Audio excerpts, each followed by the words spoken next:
नून league के अरकान पाकिस्तान तहरीक इंसाफ के रहनुमाओं से राब्ते में थे जब आप लोग हकीकी आज़ादी मार्च पिंडी की जानिब लेकर रवां दवां थे। बहुत सारे मुस्लिम लीग नून के MNAs भी और MPs भी राब्ते में हैं। उनको नज़र आ रहा है कि सियासत का मुस्तकबिल किधर जा रहा है। उनको नज़र आ रहा है कि अवाम जो है इस वक्त इमरान खान के साथ खड़ी हुई है। ये नामुमकिन है उनके लिए इस वक्त अदम एतमाद का वोट कामयाब कराना पंजाब के अंदर। गुज़िश्ता रोज़ एक तजवीज़ आई कि अद्वियात की कीमतें 40% बढ़ा दी जाए। अंदर ये नहीं पता चल रहा था कि फैसले का इख्तियार किसके पास है। क्या मईशत के फैसले जो हैं वो मिफ्ता इस्माइल और शहबाज शरीफ करेंगे या मईशत के फैसले जो हैं वो इसाक डार और नवाज शरीफ करेंगे। रेवेन्यू के टारगेट इसलिए नहीं पूरे हो रहे क्योंकि मईशत का पहिया नहीं चल रहा। चेंज ऑफ कमांड पाकिस्तान में हुए, एक नई क़यादत आ चुकी है। तो देखें, बुनियादी तौर पर इदारे के साथ मैं बार बार ये कहता हूँ पाकिस्तान के अवाम का बड़ा गहरा रिश्ता है। बोल ने एक पोजीशन ली और दूसरे कुछ चैनल जो हैं वो बंद किए गए, तो किस तरीके से पजीराई बढ़ी अवाम के अंदर बोल की।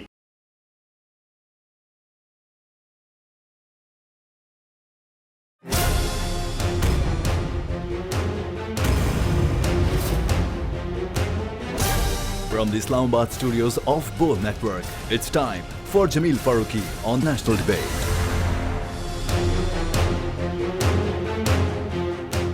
Good evening, welcome to national debate. तमाम खबरें, बातें, अफवाहें दम तोड़ गई। वो जो कहते जा रहे थे और मुसलसल कहते जा रहे थे कि क्यों वज़ीर आला पंजाब इमरान खान साहब से ज़मान पार्क में नहीं मिल रहे हैं, वो जो डिवाइड क्रिएट कर रहे थे, नेशनल और डिजिटल मीडिया के ऊपर एक रिफ्ट जनरेट कर रहे थे, खबर को अपनी ख्वाहिश के अंदाज से पेश कर रहे थे, वो सब अफवाहें, वो सब खबरें और उनकी ख्वाहिशात आज दम तोड़ गई हैं। हुआ यह है कि चौधरी परवेज इलाही साहब ने ज़मान पार्क में चेयरमैन पाकिस्तान तहरीक इंसाफ और साबिक वज़ीर आज़म पाकिस्तान इमरान खान साहब से मुलाकात की है। यह कहा है कि पंजाब असम्बली इमरान खान की अमानत है, वो जब चाहेंगे उनको वापस कर दी जाएगी। असम्बलियाँ तहलील करने की बातचीत चल रही है। KPK और पंजाब असम्बली इन दोनों के हवाले से साथ साथ जो गवर्नमेंट है वफाक के अंदर, वो सर तोड़ कोशिशें कर रही है कि किसी तरह अपने तमाम कार्ड्स यूज़ किए जाएं और पंजाब के अंदर तहरीक अदम एतमाद को लाया जाए और उसको कामयाब कराया जाए। आज भी राना सनाउल्लाह साहब ने प्रेस कॉन्फ्रेंस की, लेकिन एक बहुत बड़ा यू टर्न लेते हुए आज से तकरीबन 2-3 हफ्ते पहले जब उन्होंने बोला था कि खान साहब KP और पंजाब असम्बली तहलील करें, मैं कबल वक्त आम इंतखाबात का ऐलान करूंगा। आज कहने लग गए हैं कि यह फैसला यानी असम्बलियां तहलील करने का फैसला गैर सियासी और गैर आईनी होगा, क्योंकि यह नजरिया ज़रूरत है और पाकिस्तान में फैसले नजरिया ज़रूरत के तहत ही होते हैं। तो राना सनाउल्लाह साहब आज जो कह रहे हैं उससे आप अंदाजा लगा लीजिए कि सबसे बड़ा यू टर्न कौन लेने वाला है। आज की नेशनल डिबेट में हम बहुत इंपॉर्टेंट सवालात पर बातचीत करेंगे, जैसा कि पाकिस्तान की मईशत किस तरफ जा रही है, जैसा कि आने वाले दिनों में असम्बलियां तहलील करने के हवाले से एग्जैक्ट डेट क्या आ सकती है, जैसा कि कबल वक्त आम इंतखाबात होंगे या मिड टर्म आम इंतखाबात। Agenda on the national debate पर बात करने से पहले हम बात करेंगे ट्रेंडिंग टुनाइट की। ट्रेंडिंग टुनाइट आज का हमारा हैशटैग है #पॉलिटिकल क्राइसिस। #पॉलिटिकल क्राइसिस मुझे जमील फारूकी कहते हैं। आप मेरा प्रोग्राम नेशनल डिबेट बोल न्यूज़ पर मुलाजा करते हैं। ऑन द डिबेट टुनाइट आज के हमारे मुअज़्ज़ज़ मेहमान हैं पाकिस्तान के सीजन्ड पॉलिटिशियन, पाकिस्तान तहरीक इंसाफ के सीनियर रहनुमा, सेक्रेटरी जनरल PTI जनाब असद उमर साहब। मैं सेक्रेटरी जनरल पाकिस्तान तहरीक इंसाफ जनाब असद उमर साहब को इस 1-on-1 नेशनल डिबेट में खुशामदीद कहता हूँ। असद भाई, आपने वक्त निकाला, आपका बहुत बहुत शुक्रिया। आज सुबह से खबरें चल रही हैं कि नून लीग के अरकान पाकिस्तान तहरीक इंसाफ के रहनुमाओं से राब्ते में थे जब आप लोग हकीकी आज़ादी मार्च पिंडी की जानिब लेकर रवां दवां थे। आप इस खबर की तस्दीक करेंगे, तरदीद करेंगे? उस दिन के राब्ते का तो मुझे नहीं पता है, लेकिन ये मुझे पता है कि बहुत सारे मुस्लिम लीग नून के MNAs भी और MPs भी राब्ते में हैं। उनको नज़र आ रहा है कि सियासत का मुस्तकबिल किधर जा रहा है। उनको नज़र आ रहा है कि अवाम जो है इस वक्त इमरान खान के साथ खड़ी हुई है। तो उनमें से कई ऐसे हैं जो जगह बनाना चाहते हैं अपनी तहरीक इंसाफ में। तो आप ये कंफर्म करना चाहेंगे कि कितने लोग राब्ते में हैं? नहीं, मैं नंबर नहीं डिस्क्लोज करूंगा, लेकिन कई लोग हैं। कई लोग हैं, यानी इतनी बड़ी तादाद है कि फेडरेशन यानी फेडरल गवर्नमेंट को और पंजाब को डिसमेंटल कर सकती है आपके साथ मिलकर। जी, लेकिन ये जो है अब जो आया है ना फैसला जो हुआ है सुप्रीम कोर्ट का हमारे पंजाब असेंबली के केस के अंदर, तो उसमें वो फ्लोर क्रॉसिंग का वोट तो अब काउंट ही नहीं होता, तो उसके अंदर तो नहीं। लेकिन ये जो आपको खबरें मिलती है ना कि वो पंजाब में हुकूमत गिराने वाले हैं और ये होने वाला है, ऐसा कुछ नहीं होने वाला। इस वजह से कि हमें पता है कि उनके अपने MPA नहीं उनसे संभाले जा रहे हैं, तो उन्होंने हमारी हुकूमत क्या गिरानी थी। मैं इसलिए भी कह रहा था असद उमर साहब, क्योंकि ख्वाजा आसिफ साहब ने एक स्टेटमेंट दिया है। उन्होंने कहा है कि तहरीक इंसाफ के पंजाब के MPAs हमारे साथ राब्ते में हैं और हम बड़ा सरप्राइज देंगे। इसके ऊपर कमेंट कर दीजिएगा। तो ख्वाजा आसिफ से बोले कि अगर हमारे MPAs उनके साथ राब्ते में हैं तो इसका मतलब लोगों को नजर आ रहा है कि अगला इलेक्शन जो है वो मुस्लिम लीग नून जीतने वाली है। ओ भैया इलेक्शन करा दो ना यार। तो फिर क्यों डरे बैठे हो? आपसे भी बोलते हैं, तमाम सहाफियों से भी बोलते हैं, हमसे भी जब बात होती है, ये भी बता दूं, हमसे भी जब बात होती है ना मुस्लिम लीग नून वालों की, कभी शाज़ो नाज़िर कोई टकर जाता है कहीं पे तो वो बोलते हैं हम पागल हो गए, हम इलेक्शन कराएं, तुम लोगों ने इलेक्शन स्वीप कर जाना है। ख्वाजा साहब से बोले यार कुछ सोच समझ के बात किया करें। चले, आप लोगों से जो बात होती है उसके ऊपर बात करने से पहले जरा ये बात कर लेते हैं कि राना सनाउल्लाह साहब जो कुछ दिन पहले ये कह रहे थे कि KP और पंजाब असेंबली तहलील करें, मैं फौरी तौर पर general election, early general election कराने का ऐलान करवा दूंगा। आज कह रहे थे कि अगर ये किया तो ये गैर सियासी और गैर आईनी इकदाम होगा तहरीक इंसाफ और एलाइज का। Your take on it, sir. ये सिर्फ राना सनाउल्लाह नहीं है, ये इनके बहुत सारों के बयान आपको नजर आ जाएंगे जिन्होंने कहा कि अच्छा अगर इलेक्शन कराना चाहते तो फिर ये KP और पंजाब असेंबली क्यों नहीं तहलील कर देते। वो जिस दिन हमने कहा ना हम तहलील कर रहे हैं, वो यरक गए बेचारे। सर देखिए, बुनियादी तौर पे हो क्या रहा है पाकिस्तान की सियासत के अंदर, कोई बहुत बड़ा आपको सियासी फलसफी होने की जरूरत नहीं है। एक आम आदमी को भी नजर आ रहा है, अवाम जो है वो खड़ी होगी इमरान खान के साथ, वोट बैंक चला गया है इमरान खान के पास। इसलिए तमाम जो PDM की जमातें हैं वो सब घबराए बैठे हुए हैं कि किस तरीके से इलेक्शन से भागा जाए। इस वक्त उनकी तमाम सोच जो है ना वो इस एक नुक्ते के ऊपर मरकूज है कि इलेक्शन से कैसे भागें। राइट, अब कोई ऐसी पॉसिबिलिटी हो सकती है आने वाले दिनों में कि तहरीक अदम एतमाद कामयाबी की तरफ चली जाए अगर पंजाब में आती है, क्योंकि फैसला तो बहरहाल उन्होंने कर लिया है, या फिर दूसरी सूरत में गवर्नर राज का ऑप्शन पंजाब और KPK के अंदर? देखिए, दोनों नहीं हो सकते।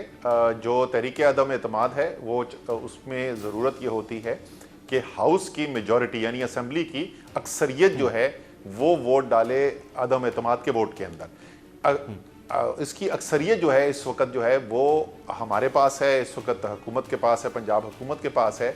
और अगर कोई ये जैसे पहले करते रहे, हराम का पैसा खरीद के कोई लोटा मनवा भी लें, तो वो जो सुप्रीम कोर्ट की जजमेंट जिसका मैं पहले जिक्र कर रहा था उसके अंदर वाज़े तौर पे अब ये आ गया है कि न सिर्फ वो मेंबर जो है जो वोट डालेगा अपनी पार्टी की मंशा के बगैर उसकी सीट चली जाएगी, बल्कि वो वोट काउंट भी नहीं होता, वो गिनती भी नहीं होता वोट।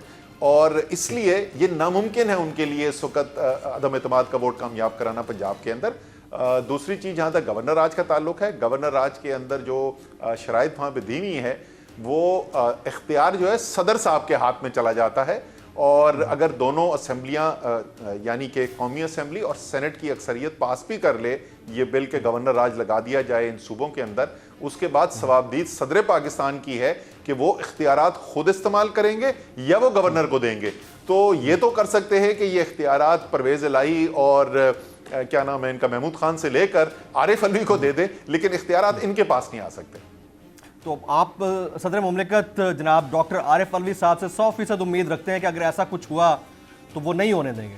वो आइन में, जमहूरियत में यकीन रखने वाले लोग के शख्स हैं, उनकी ज़िंदगी गुजरी है इन्हीं चोरों के ख़िलाफ़ सियासत करते हुए और जद्दोजहद करते हुए। तो जितना मुझे अपनी ज़ात पे एतमाद है उतना ही मुझे एतमाद जो है आरिफ अलवी पे है। Let's talk about Pakistan Tehreek Insaf and PMLQ relationship. Sir, पिछले 2 दिन से जो एक ख़ास मीडिया सेल है और फिर उनके एलाई मीडिया ग्रुप्स वो ये खबर चला रहे हैं कि चौधरी परवेज़ इलाही साहब एग्री नहीं हो रहे हैं असम्बलियाँ तहलील करने के ऊपर। वो खबर आज दम तोड़ गई क्योंकि आज ज़मान पार्क में मुलाकात हुई, परवेज़ इलाही साहब आए, उन्होंने ये स्टेटमेंट तक दिया कि पंजाब असेंबली इमरान खान की अमानत है। बड़ा स्टेटमेंट था, लेकिन इसमें वो कहते हैं ना कि बहुत देर कर दी मेहरबान आते आते, तो देर बहरहाल हुई है, उसकी क्या रीजन बनी? बिल्कुल भी देर नहीं हुई जमील, पर आपने मिस कर दिया। जिस दिन इमरान खान ने ऐलान किया अपनी तकरीर में खड़े होके, उसके घंटों के अंदर अंदर पहले मुनिस इलाही का स्टेटमेंट आया और उसके बाद चौधरी परवेज इलाही का स्टेटमेंट आया। तो उन्होंने तो फौरी तौर पर यह बात बिल्कुल वाजे कर दी थी। अब वो डेस्परेशन है बेचारों की, मीडिया सेल वालों की, उनको भी तो कोई ना कोई खबर चलानी होती ना, तो वो उस पर वो फेंटे जा रहे थे। वो मीटिंग जो है, ये मीटिंग पहले हो जाती, मुनिस मुल्क से बाहर थे, वो चाहते थे कि खुद मीटिंग में मौजूद हों, तो इसलिए उन्होंने रिक्वेस्ट की थी, इसलिए ज़रा 2 दिन के बाद वो मीटिंग हुई है। नहीं, वो मुनिस इलाही साहब का ट्वीट तो मैंने पढ़ा था और यकीनी तौर पर ये कंसेंसस भी था, क्योंकि परवेज़ इलाही साहब भी 2-3 दफ़ा ये कह गए कि हम और पीटीआई एक हैं, जो फैसला खान साहब करेंगे हम वो करेंगे। I am talking about the expected meeting जो कि आज हो गई, उसमें ये डिले की रीजन क्या बनी है? खान साहब के पास टाइम नहीं था या परवेज इलाही साहब कहीं? नहीं, मैंने आपको बताया कि वो मीटिंग जो है वो मीटिंग आज से कोई 2 दिन पहले होनी थी। मुनिस से मेरी बात हुई, मुनिस ने कहा कि असद भाई मैं चाहता हूं, मैं भी उस मीटिंग के अंदर मौजूद हूं, मैं बाहर हूं, तो प्लीज़ रिक्वेस्ट कर लें पीएम से। वो आज भी इमरान खान को अपना पीएम मानते हैं। उन्होंने कहा जी रिक्वेस्ट कर लें पीएम से कि ये मीटिंग जुमेरात को हो जाए, तो आज वो मीटिंग हो गई। Zardari factor sir, Zardari factor को पाकिस्तान की पॉलिटिक्स से हम इग्नोर नहीं कर सकते। बहरहाल कैसा फैक्टर है वो एक और डिबेट है, उस पर किसी और दिन डिबेट कर लेते हैं। ये जरदारी फैक्टर कोई रोल प्ले कर सकता है, नेगेटिव और पॉजिटिव? देखिए, उन्होंने कोशिश तो पूरी की थी ना। पंजाब के अंदर आपको पता है कि उन्होंने आखिरी मोमेंट तक, आखिरी वक्त तक उन्होंने पूरी कोशिश की कि किस तरीके से वो रोक सकें तहरीक इंसाफ की हुकूमत बनने से। चौधरी बरादरान के आपस में रिश्ते के अंदर जो है वहाँ पर भी उन्होंने मसाइल पैदा कर दिए, लेकिन उसके बावजूद जो है वो परवेज़ इलाही, मुनिस इलाही बड़े बिल्कुल खड़े रहे और आज हमारी वहाँ पर हुकूमत है। तो जरदारी साहब तो अपनी पूरा एड़ी चोटी का जोर लगा चुके हैं और नाकाम हो चुके हैं। Right, let's talk about the economy of this country sir. हालात बड़े ऑकवर्ड हैं और गुज़िश्ता रोज़ एक तजवीज़ आई कि अद्वियात की कीमतें 40% बढ़ा दी जाए। ये हुकूमत रशिया से भी मुआहदा करना चाहती है, उसके लिए मुज़ाकरात हो रहे हैं। ये हुकूमत चाहती है कि पब्लिक को रिलीफ दिया जाए इलेक्शन से पहले पहले, उसका प्लान भी तैयार हो गया है, लेकिन हो नहीं पा रहा। आप as an economic scientist of Pakistan, आपका एक बहुत बड़ा बैकग्राउंड है इकोनॉमी के ऊपर काम करने का, बड़ी बड़ी मल्टीनेशनल्स के साथ काम किया आपने। क्या मसला क्या है, कहाँ खराबी है?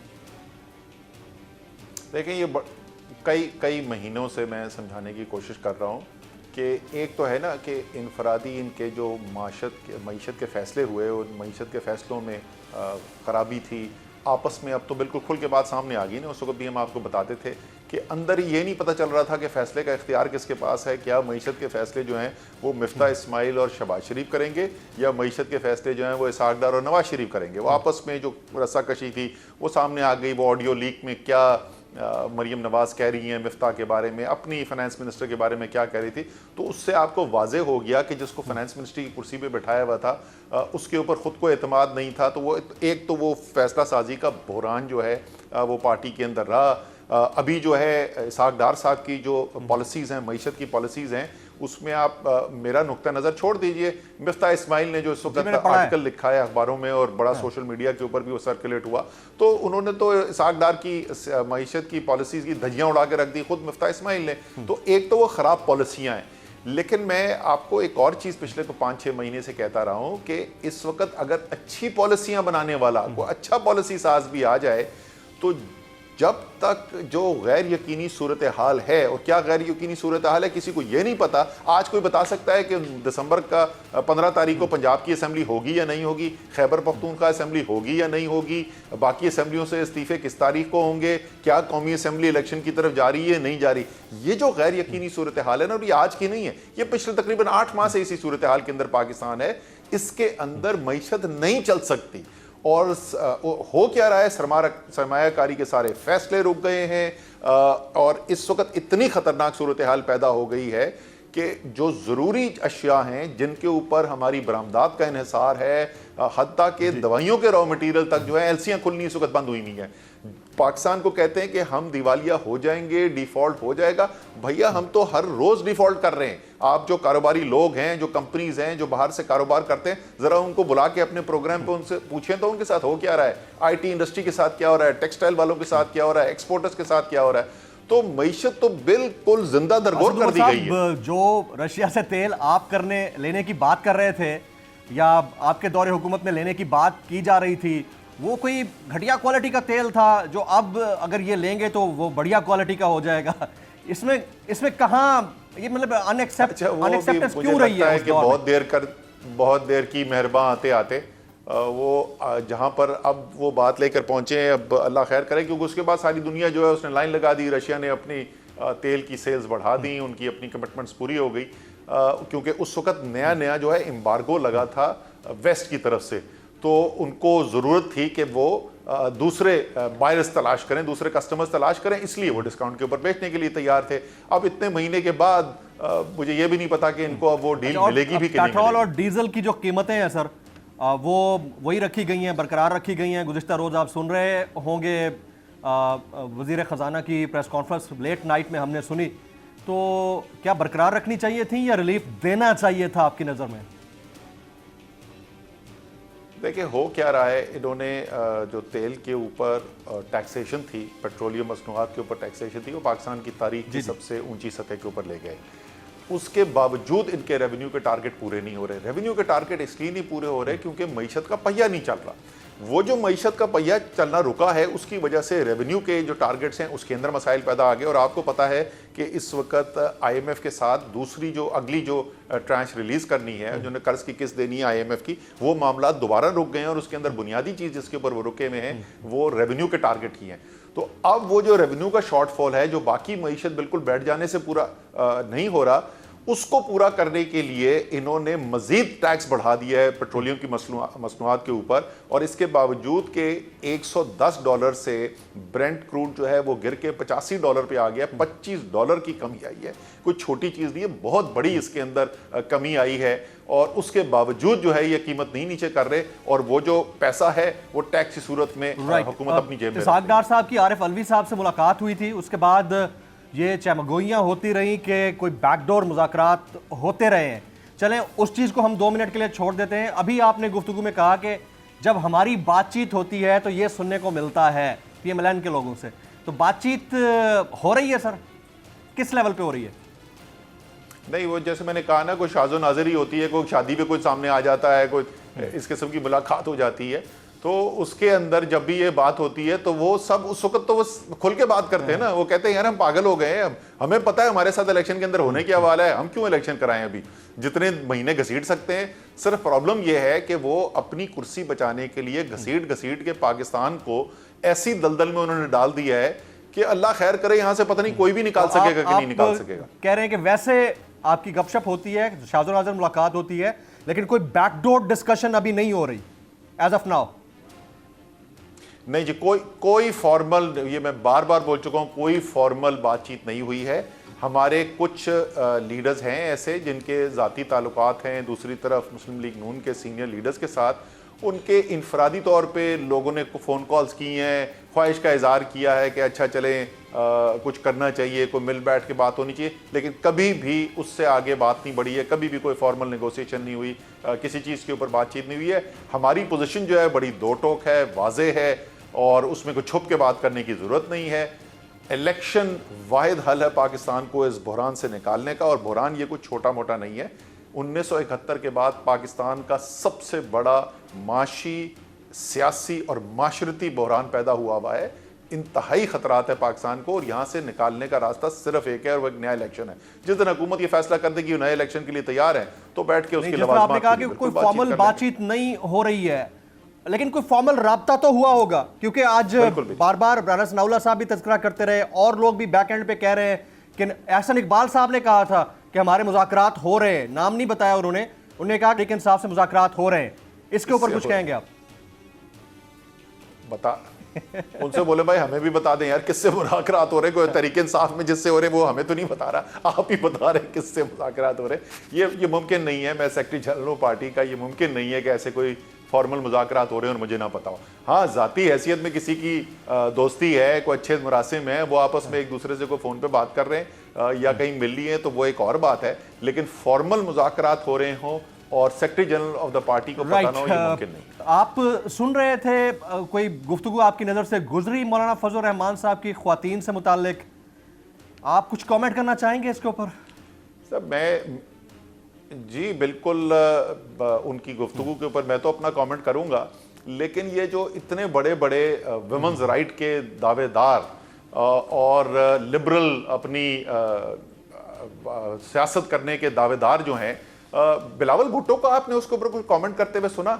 वो ख्वाजा आसिफ जो अमेरिका जाके ये कहते हैं कि हम में और तहरीक इंसाफ में फ़र्क ये है कि वो अपने दीन के बारे में बात करते हैं और हम जो हैं वो लिबरल सियासत में यकीन करते हैं, उनसे आपने कोई स्टेटमेंट सुना? कोई आपने मरियम नवाज से या मरियम औरंगजेब से बहैसियत एक औरत को स्टेटमेंट सुना? क्योंकि उन्होंने इल्जाम जो है वो इमरान खान के ऊपर नहीं लगाया। इमरान खान के ऊपर तो वो पता नहीं क्या क्या दुनिया भर का इल्जाम लगाते रहते हैं। उन्होंने पाकिस्तान की ख्वातीन के ऊपर इल्जाम लगाया। उन्होंने पाकिस्तान की जो मेन स्ट्रीम की, मिडिल क्लास की वो ख्वातीन जो अपनी मुल्क की बेहतरी के लिए काम कर रही हैं, जद्दोजहद कर रही हैं, उनके ऊपर इल्जाम लगाया।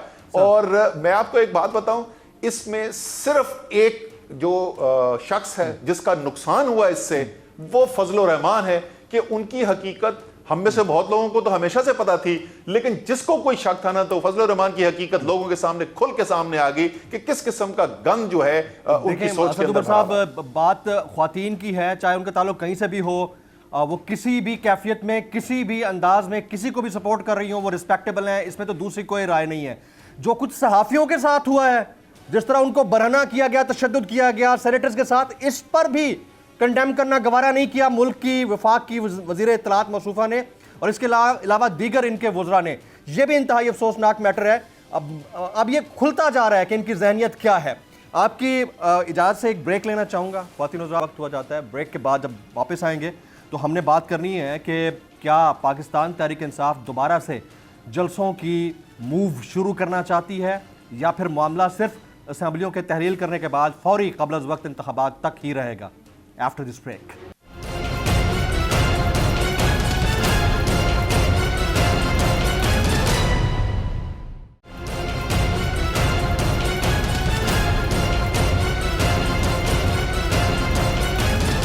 Welcome back. मैं सेक्रेटरी जनरल पाकिस्तान तहरीक इंसाफ जनाब असद उमर साहब को इस 1-on-1 नेशनल डिबेट में एक बार फिर से खुश आमदीद कहता हूँ। असद उमर साहब, ये सिर्फ असेंबलियाँ, 2 असेंबलियाँ तहलील करने तक मामला रहेगा ताकि वो कहते हैं ना पर्पस सर्व हो जाए और क़ब्ल अज़ वक्त आम इंतख़ाबात हो जाएं, या आपकी जो तहरीक है हकीकी आज़ादी की जलसों की सूरत में वो आप दोबारा से कंटिन्यू करने लगे हैं जल्द?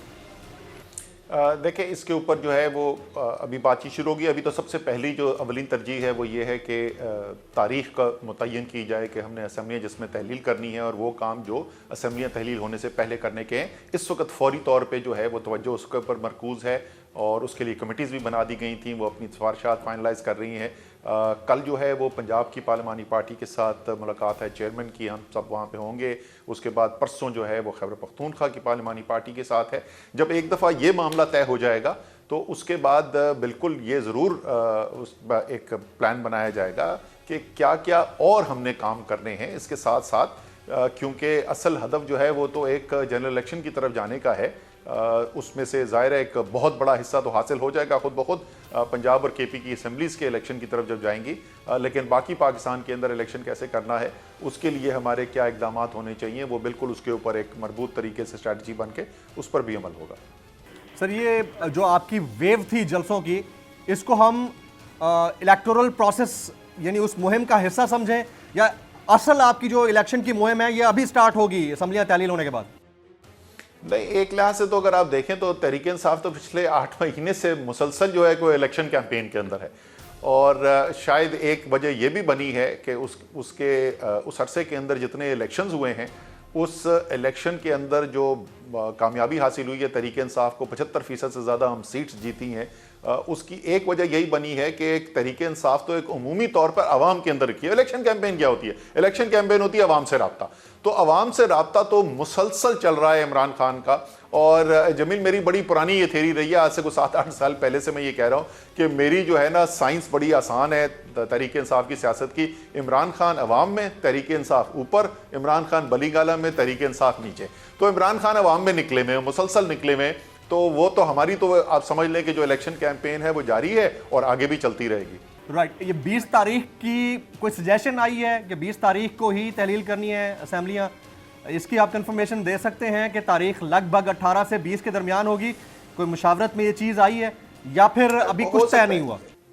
देखिए, नहीं, एक बात जो हम कह चुके हैं पब्लिकली, पहले भी कह चुके हैं कि आगे एक चीज़ का जिसको हमने जहन में रखना है वो ये है कि रमज़ान आ रहा है, 90 दिन होते हैं। अगर क़ब्ल अज़ वक्त असेंबली तहलील होती है इलेक्शन कराने के लिए, तो अगर दिसंबर के वस्त में हम तहलील करते हैं असेंबलियाँ, तो मार्च के वस्त के अंदर इलेक्शन होता है।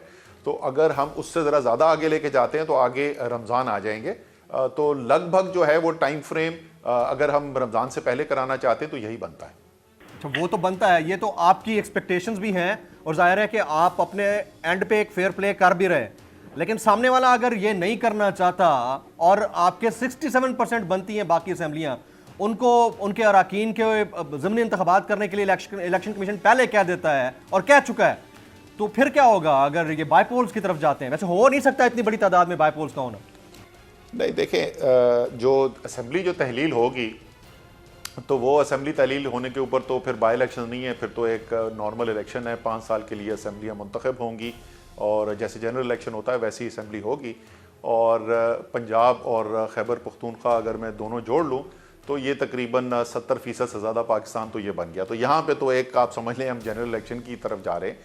बाकी पाकिस्तान के अंदर जो है वो भी जिसको कहते हैं ना कि नविश्ता है दीवार है कि ये जो निज़ाम हम चलाने की कोशिश कर रहे हैं ये निज़ाम चल नहीं रहा है और इस निज़ाम ना चलने से पाकिस्तान का बेतहाशा नुकसान हुआ है। ये तो आप लोगों की ख्वाहिश भी है, जाहिर है आपका वर्क है इसके ऊपर कि असेंबलियां तहलील हो जाएं। मैं तो दूसरे एंड पे कह रहा हूं ना कि इन केस अगर तहरीक अदम एतमाद वाली बात में कोई दम आ जाता है, नहीं है तो रोक ही नहीं सकते।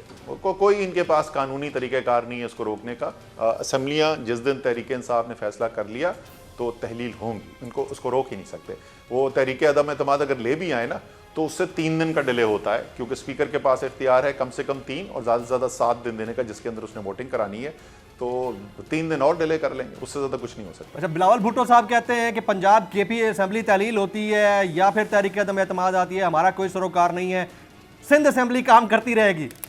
इसके ऊपर क्या करेंगे आप लोग? आप लोग तो इस्तीफे देने के लिए तैयार बैठे हैं ना वहाँ पे। जी देखें, वो सिंध की स्ट्रैटेजी जो है वो अलग से एक उसको भी फाइनलाइज करना है कि वहाँ पे हमारी हिकमत अमली क्या होनी चाहिए। लेकिन चले, कम से कम ये तो बिलावल मान गए कि पंजाब और खैबर पख्तूनख्वा से उनका सरोकार ही कुछ नहीं है।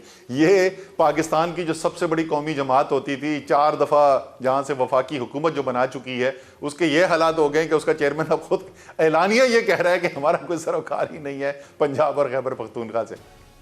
मैं सर उस दिन ये 26 नवंबर को जब पिंडी के अंदर हुआ जलसा, I was present there in front of the stage, और किसी ने मेरी पिक्चर लेकर ना उसको शेयर कर दिया और साथ में कहा कि जमील फारूकी जलसे में मुस्कुरा रहा है, अब इसको भी गिरफ्तार कर लो। उसके ठीक 4 घंटे के बाद आजम स्वाति साहब को उठा लिया गया, वो गिरफ्तार हुए। आज उनका जुडिशल हो गया है, जुडिशल रिमांड पर अडियाला जेल चले जाएंगे। 15 तारीख तक जुडिशल रिमांड है उनका।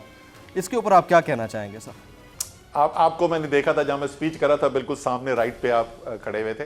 बिल्कुल मैंने देखा एक इतना बड़ा पाकिस्तान का सियासी इवेंट हो रहा है, जो सहाफ़ी जो है वो सियासत पाकिस्तान की कवर करते हैं, मेरे ख्याल में उनका तो वहां होना बनता था।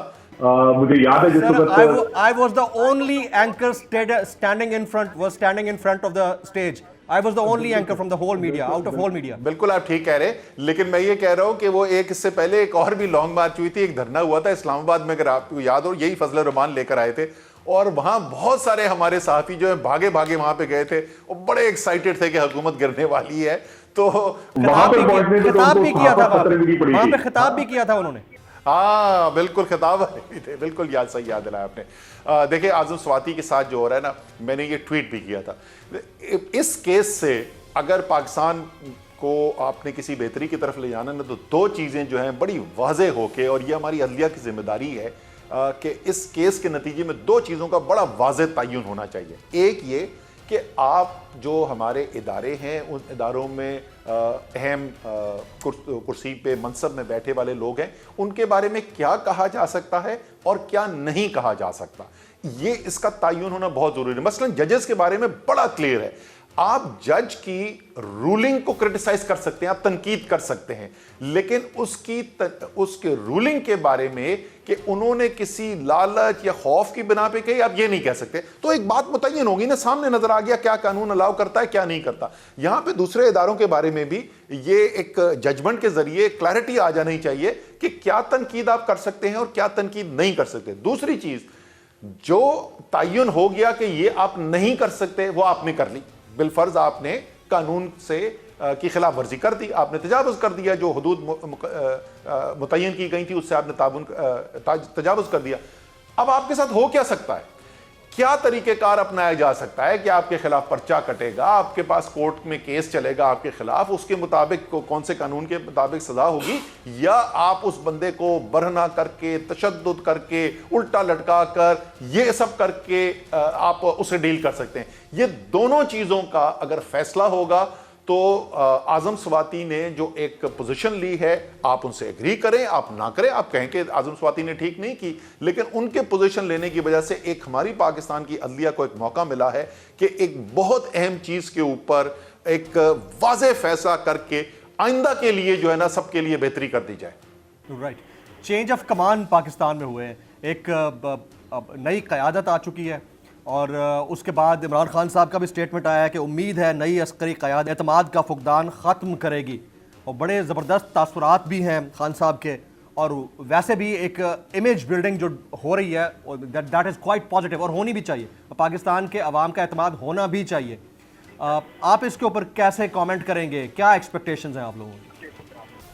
मैंने भी जो पहले दिन ही ट्वीट की थी कि इसी बात के ऊपर, पहली बात तो हमेशा खैर की तवक्को रखनी चाहिए, मैं इसमें यकीन रखता हूँ, और बेहतरी की तवक्को रखनी चाहिए, और हमारी ख्वाहिश होनी चाहिए कि जो फैसले करेंगे वो फैसले जो हैं वो आवाम के अंदर उसको पजीराई हासिल होगी, और आवाम को नज़र आएगा कि पाकिस्तान के आइन कानून के मुताबिक फ़ैसले किए जा रहे हैं। और अगर ऐसे फैसले करेंगे तो देखें, बुनियादी तौर पर इदारे के साथ मैं बार बार ये कहता हूँ, पाकिस्तान के अवाम का बड़ा गहरा रिश्ता है। पाकिस्तान में ये तो मसला है नहीं, उमूमी तौर पे होंगे कुछ ऐसे गिरोह होंगे जो पाकिस्तान की फौज के खिलाफ है, लेकिन उमूमी तौर पे तो पाकिस्तान की कौम अपनी फौज के साथ प्यार भी करती है, उसकी इज्जत भी करती है, और कौम साथ खड़ी हुई है।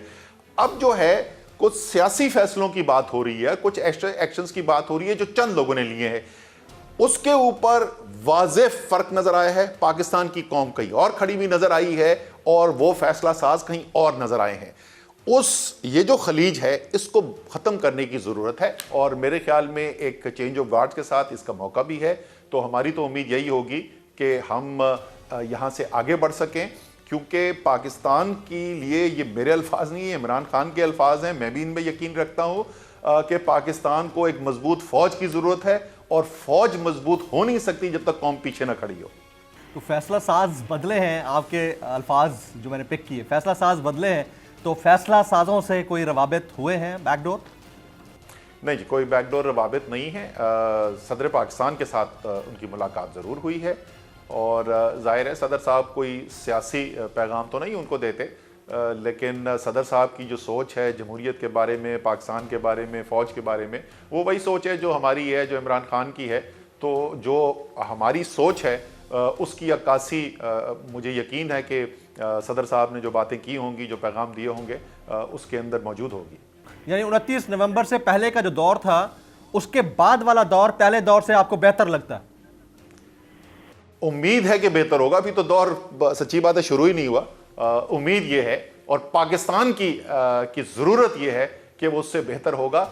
ये सूरत हाल ना हो पाकिस्तान के अंदर जहां आपको नज़र आए कि चैनल्स की बात पसंद नहीं आई तो चैनल बंद कर दिया गया, जर्नलिस्ट की बात पसंद नहीं आई तो उसको बंद कर दिया गया, पर्चे काट दिए गए, धमकियां दे दी गई, सोशल मीडिया एक्टिविस्ट के ऊपर छापे पड़ रहे हैं, घरेलू ख्वातीन को फ़ोन कॉल आ रहे हैं अननोन नंबर से, और धमकियां दी जा रही है कि जो पोस्ट आपने लगाई है ये उतारी जाए। ये जो खलीज है, ये खलीज जो है, ये पाकिस्तान की बेहतरी के अंदर नहीं है, और हम, जैसे मैंने पहले कहा, और हमारी उम्मीद ये है, ख्वाहिश यही है कि ये खलीज हमें ख़त्म होती हुई नजर आए। सर, इसहाक डार साहब का एक स्टेटमेंट है, मैं उस पर आने से पहले बोल्ड टेलीविजन के लिए आप क्या कहना चाहेंगे? वाहिद चैनल है जो प्रॉपर कवर कर रहा है आपके हकीकी आज़ादी मार्च को और पाकिस्तान तहरीक इंसाफ की एक्टिविटीज़ को as the single largest right opposition in the country right now. इसके ऊपर हमारे चैनल के जो को चेयरमैन हैं उनके लिए, और यहाँ पर काम करने वाले एंकर्स या सहाफ़ियों के लिए। बिल्कुल जी, और ये इस पे खराज तहसीन के मुस्तहिक हैं आप सब लोग, जिन्होंने सच की आवाज़ को पहुंचाया आवाम तक, खड़े रहे, मुश्किल वक्त के अंदर खड़े रहे, और उसके बावजूद आपने सच्चाई जो है पहुंचाई आवाम तक। आप बिल्कुल खराज तहसीन के मुस्तहिक हैं। लेकिन इसका एक और पहलू भी है जमील, और वो ये है कि आप देखें कि जब बोल ने एक पोजीशन ली और दूसरे कुछ चैनल जो हैं वो बंद किए गए, तो किस तरीके से पजीराई बढ़ी अवाम के अंदर बोल की, तो एक तो इलेक्शन से नजर आता है, सर्वे से नजर आता है। आप सिर्फ अगर ये देख लें कि कौन से चैनल को देखा जा रहा है और किसको नहीं देखा जा रहा, और खासतौर पे सोशल मीडिया वाला तो वो शाम तक ही पता चल जाता है कि कौन से चैनल के प्लेटफॉर्म जो है उसको लोग ज्यादा देख रहे थे, आपको वहीं से नजर आ जाता है कि पाकिस्तान कहां खड़ा हुआ है। तो जिस तरीके से बोल की अवाम के अंदर पजीराई बढ़ी है, वो भी एक अक्कासी है कि पाकिस्तान की कौम इस वक्त क्या सोच रही है। Very right, very apt. Sir अब जरा आगे आ जाते हैं ना, ये वजीर खजाना साहब फरमा रहे हैं हुकूमत के पास पैसे हैं नहीं, बैंकों में कैसे रखेगी, मुल्क को 5 साल में सूद से पाक कर सकते हैं, उससे पहले नहीं। Your comment sir. देखिए, ये दूसरी वाली बात जो है ये पाकिस्तान के आईन का हिस्सा है, और जिस वक्त मैं वजीर ख़जाना था तो उस वक्त हमने ये बात चलाई भी थी कि स्टेट बैंक को और फाइनेंस मिनिस्ट्री को मिलकर टारगेट सेट करने चाहिए।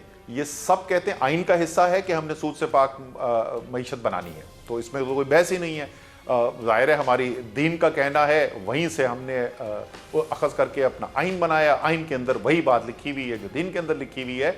लेकिन साथ साथ तमाम लोग ये भी एक्सेप्ट करते हैं कि ये फौरी तौर पे 100% नहीं हो सकता। सऊदी अरेबिया में आज तक 100% नहीं हुआ, दुनिया का कोई मुल्क नहीं है जहाँ पे 100% जो कामयाबी हो। लेकिन कोई टाइम टेबल तो होना चाहिए, कोई रोड मैप तो होना चाहिए कि अच्छा हम कहाँ तक पहुँचना चाहते हैं और कब तक पहुँचना चाहते हैं, ताकि उसके बाद देखा जा सके कि प्रोग्रेस कैसी हो रही है, क्या हम उस हदफ की तरफ बढ़ रहे हैं या नहीं बढ़ रहे। तो एक तो वो अगर इसहाक डार साहब इसके अंदर कोई इनिशिएटिव लेके कोई ऐसा बनाते हैं तो ये एक अच्छी चीज होगी अगर वो ये करें। सर ये मेरे पास ये पेपर महफूज रखा हुआ है, इस पेपर पे आप लिख कर देकर गए थे कि मुल्क के अगले वज़ीर आज़म इमरान खान साहब होंगे। आप अपनी बात पर कायम है सर? 100% कायम हूं, और आपकी और मेरा एग्रीमेंट ये है कि अगला जब भी इलेक्शन होगा, उस इलेक्शन के रिजल्ट्स जिस रात को आ जाएंगे ना, उसके अगले दिन मतलब जब पता चल जाएगा, तो आपने ये कागज दिखाना है। तो या तो असद उमर बैठे होंगे उस दिन, कागज भी दिखाऊंगा, कागज भी दिखाऊंगा और साथ साथ मैंने आपको बुलाना है, मैंने शो पे बिठाना है, और अगर ना बने तब भी आपके साथ शो होगा, बन गए तब भी आपके साथ शो होगा। आपने ये कमिटमेंट करनी है आज मेरे साथ। अगर बन गए इमरान खान, जो इंशाल्लाह बनेंगे, तो मैं कोशिश करूंगा आने की। अगर ना बने तो फिर जरूर आऊंगा। वेरी काइंड ऑफ यू जनाब असद उमर साहब, पाकिस्तान साफ के सेक्रेटरी जनरल, सीजन्ड पॉलिटिशियन, बड़ी सोबर पर्सनैलिटी। जब भी बात हुई बड़े अच्छे से बात हुई और बड़े तदब्बर के साथ, तहम्मुल के साथ जवाब देते हैं। आपने वक्त निकाला, आपका बहुत बहुत शुक्रिया। कह रहे हैं कि आज भी मैं डिटरमिन्ड हूँ, कायम हूँ, जब भी पाकिस्तान में अगले आइंदा आम इंतखाबात होंगे, चाहे वो कबल वक्त हों या वक्त पे हों, जीत खान साहब की होगी और अगले मुल्क के वज़ीर आज़म भी इमरान खान साहब होंगे। आज की नेशनल डिबेट में इतना ही। जमील फारूकी को इजाज़त दीजिएगा।